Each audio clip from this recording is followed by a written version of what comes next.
There's no introduction, just God's Word. Message 3:1. In Joshua chapter 2, there's a story of Rahab.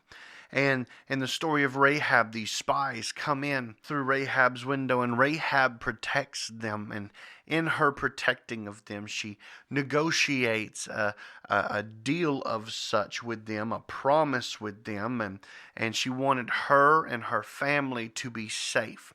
So these spies from Israel that Joshua had sent in told her to tie this red or scarlet cord in her window.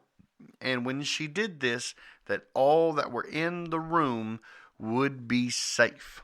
They would be okay.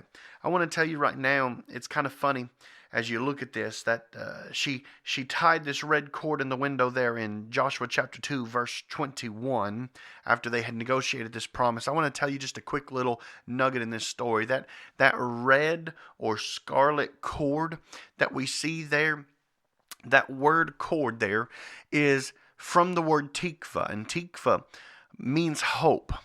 So often in our Hebrew Bible section, tikva is translated as hope. I want to tell you today, real quick, in this story, please go back and read it as your devotional for 3 minutes. It's not long enough to cover it all.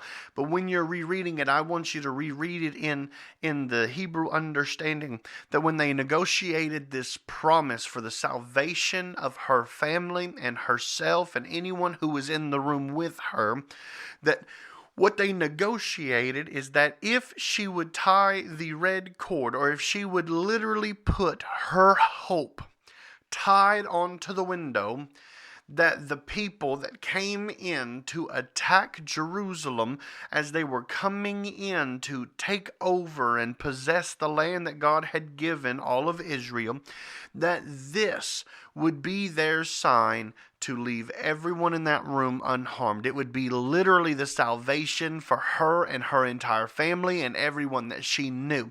And it would be a promise. Can I tell you something? A promise is only as good as the person that you receive it from. Some promises aren't worth anything. Some promises are worth everything. Some promises you shouldn't waste a breath on. Some promises you should stake your life on. There are promises that I'm willing to die on the hill because I know that that promise is legitimate. And I want to tell you today that this situation, the beauty of this story, the salvation of her family, all of it comes from one woman understanding that the people of God, it was worth basing everything in this promise. And so she tied this cord, or her very hope, this tikva, her very hope in the window, knowing that she could stand firm on the promise that this was going to be given to the people of God, but that the people of God would fulfill their end to her, and that her whole family would be saved. And she hoped for it, and she knew that it was worth risking her life because she knew that the promise was good.